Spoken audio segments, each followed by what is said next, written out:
നമസ്കാരം. ഭീകരതയെ പിന്തുണയ്ക്കുന്ന പാകിസ്ഥാനെക്കുറിച്ചുള്ള ഇന്ത്യയുടെ നിലപാട് അന്താരാഷ്ട്ര സമൂഹത്തിന് വ്യക്തമാക്കുന്നതിനായി പ്രധാനമന്ത്രി മോദിയുടെ നേതൃത്വത്തിൽ നയതന്ത്ര ഇടപെടൽ പദ്ധതിയിൽ ശശി തരൂരിന് മുഖ്യ ചുമതല ലഭിക്കുമെന്ന് സൂചന.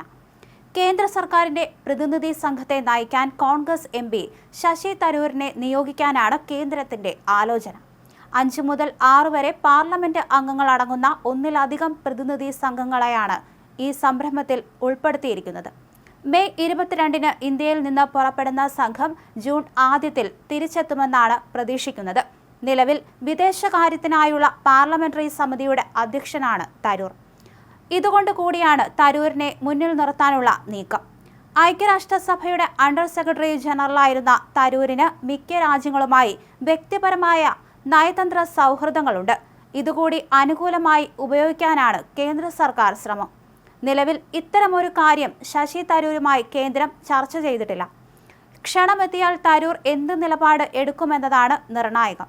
ഓപ്പറേഷൻ സിന്ദൂറിന് പരസ്യമായി പിന്തുണ നൽകിയതിനെ തുടർന്ന് കോൺഗ്രസിൽ നിന്നും എതിർപ്പ് നേരിടുന്ന സാഹചര്യത്തിലാണ് കോൺഗ്രസ് എംപി ശശി തരൂരിനെ മോദി ഈ യാത്രയുടെ നേതൃസ്ഥാനത്ത് കൊണ്ടുവരുന്നത്. ഓപ്പറേഷൻ സിന്ദൂറിനെ കുറിച്ചുള്ള തന്റെ പരാമർശങ്ങൾ പാർട്ടിയുടെ ഔദ്യോഗിക നിലപാടല്ലെന്നും ഒരു ഇന്ത്യൻ പൗരൻ എന്ന നിലയിലുള്ള തന്റെ വ്യക്തിപരമായ അഭിപ്രായമാണെന്നും ശശി തരൂർ അവകാശപ്പെടുന്നു. ദേശീയ ഐക്യം നിർണായകമായ ഒരു ഘട്ടത്തിൽ പ്രകടിപ്പിച്ച തന്റെ അഭിപ്രായങ്ങൾ വ്യക്തിപരമായ കാഴ്ചപ്പാടുകളാണ് ശശി തരൂർ പറഞ്ഞു.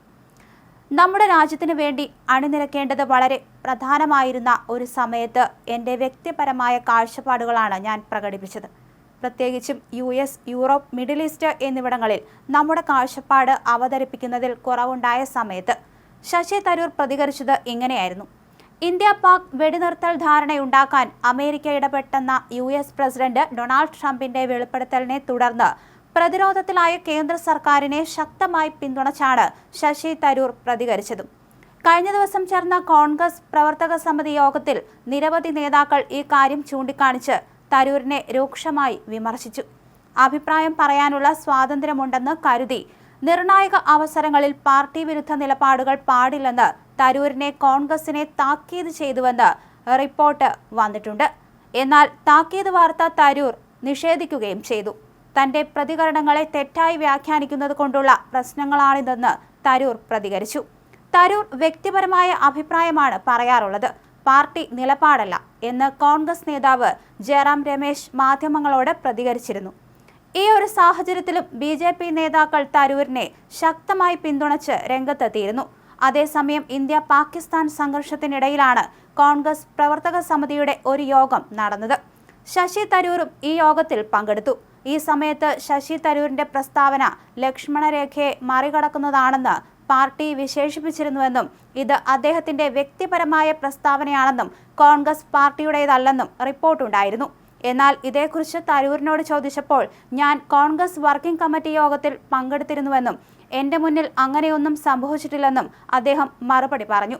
യുദ്ധം നടന്ന സാഹചര്യത്തിൽ ഞങ്ങൾ എല്ലാവരും കേന്ദ്ര സർക്കാരിനൊപ്പവും സൈനികർക്കൊപ്പവുമാണ് നിന്നത്. അതിന്റെ അടിസ്ഥാനത്തിൽ മാധ്യമങ്ങൾ എന്നോട് ചോദിച്ച കാര്യങ്ങൾക്ക് ഞാൻ വ്യക്തിപരമായി അഭിപ്രായം പറഞ്ഞു. ഞാൻ പാർട്ടിക്ക് വേണ്ടി സംസാരിച്ചിട്ടില്ല. ഞാൻ പാർട്ടിയുടെ വക്താവുമല്ല. വിദേശകാര്യങ്ങളിൽ എനിക്കറിയാവുന്ന കാര്യമാണ് പറഞ്ഞിട്ടുള്ളത്. പാർട്ടി എന്നോട് ഒന്നും പറഞ്ഞിട്ടില്ല. നേരിട്ടോ അല്ലാതെയോ ആരും താക്കീത് ചെയ്തിട്ടില്ല, ശശി തരൂർ പറഞ്ഞു.